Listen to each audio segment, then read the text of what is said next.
కొరత లేదు. ఇప్పటికే 4 నౌకలు అర్మోజును దాటాయి. 4 నౌకలు అర్మోజును దాటాయి అంటే కొరత ఉన్నట్టే అన్నట్టు. అంటే అక్కడి నుండి ఆ నౌకల నుండి చమురు వస్తేనే మళ్ళీ ఇక్కడ పెట్రోల్ బంకుల నింపి పోస్తామని అర్థం కదా. ఇప్పుడు ఇక్కడ వీలు రాసుకొచ్చిన దానికి 4 నౌకలలో చమురు వస్తుంది అంటే ఆ 4 నౌకలు వచ్చేదాకా ఎదురు చూడండి అన్నట్టే కదా. పిట్టకు పెట్టినట్టున్నది ఇదిగా, పిట్ట ముట్టుకోవాలి అని ఎదురు చూసినట్టున్నది ఇది. మనిషి చచ్చిపోయినాక పిట్ట పెడతాం కదా, ఆ పిట్ట ముడితే మనిషి ఆత్మ శాంతించినట్టు. ఇక అది వచ్చి ఎప్పుడు ముట్టాలి, ఆ చచ్చిపోయిన ఆత్మ ఎప్పుడు శాంతించాలన్న ఎదురు చూస్తారు కదా. ఇప్పుడు ఇక్కడ వీళ్ళు రాసుకొచ్చిన దాని ప్రకారం అయితే, వీళ్ళు చెప్పేదాని ప్రకారం అయితే ఆ 4 నౌకలు వస్తే పెట్రోల్ కొరత ఉండదు అని చెప్తాను. ఇక అది వచ్చేది ఎప్పుడో, ఈ కొరత తీరేది ఎప్పుడో. త్వరలో మరిన్ని నౌకలు రాబోతున్నాయి. అఖిలపక్ష సమావేశంలో కేంద్రం వెల్లడి. హోటళ్లలో ఎల్పీజీ ఛార్జీలు వేస్తే చర్యలు. పిఎన్జీకి మారకుండే సిలిండర్ కట్టు. కేంద్రం రాష్ట్రంలో సమృద్ధిగా గ్యాస్ పెట్రోల్ నిల్వలు 2 నెలలకు సరిపడా ఉన్నాయి.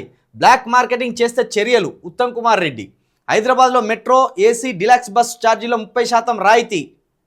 ఆర్టీసీ ఇక సందేట్లో సడేమియా అన్నట్టు ఇప్పుడు ఇదే డిలక్స్ బస్సులో ఏసీ బస్సులో ఎక్కితే ఛార్జీలో 30% రాయితీ ఇస్తారట. 100 రూపాయలు ఉంటే 70 రూపాయలు తీసుకుంటాం, రాయితీ ఇస్తాం, ఎక్కుర్రి అని వీళ్ళు.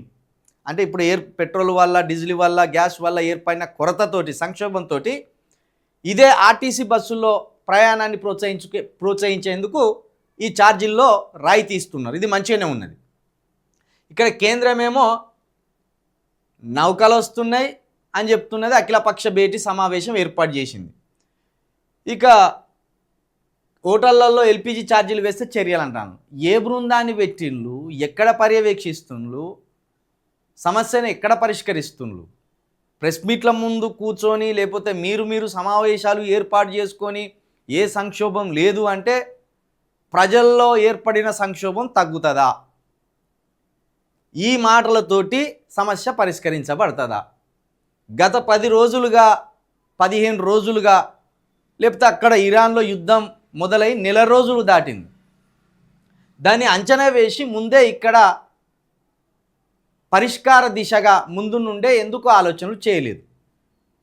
ప్రతి దానికి కేంద్రం విఫలమవుతుంది. ప్రతి విషయంలో కేంద్రం విఫలమవుతుంది. 2 నెలలు సరిపడే నిల్వలు ఉన్నాయి అంటాను. ఆ నిల్వలు ఎక్కడున్నాయి? మరి ఇక్కడ స్టాక్ బోర్డులో ఎందుకు దర్శనమిస్తుంది? వీటికి సమాధానాలు చెప్పాలి కదా. ఇక బ్లాక్ మార్కెటింగ్ చేస్తే చర్యలు అని ఉత్తమ్ కుమార్ రెడ్డి గారు అంటాను. ముందు బయటికి రారు మీరు. కాంగ్రెస్ మంత్రులు బయటికి వచ్చి హైదరాబాద్ ఒక్కసారి చుట్టుముట్టి రారు, హైదరాబాద్ తిరిగి రారు. ఇక్కడ రామోజీరావు ఫిలిం సిటీ నుండి మొదలు పెడితే అక్కడ లింగంపల్లి వరకు పెట్రోల్ బంకులు ఎట్లున్నాయో చూడుర్రి. పెట్రోల్ బంకుల మధ్య ముందు వాహనదారులు ఎట్ల క్యూలు కట్టుర్రో చూడుర్రి.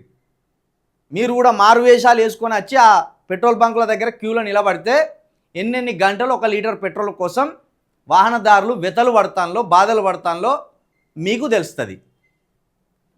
ఒకలేమో ఉన్నాయంటాను, ఒకలేమో లేవు అంటాను. వాడేమో 100 రూపాయలకు మించి పెట్రోల్ కొట్టనంటాడు.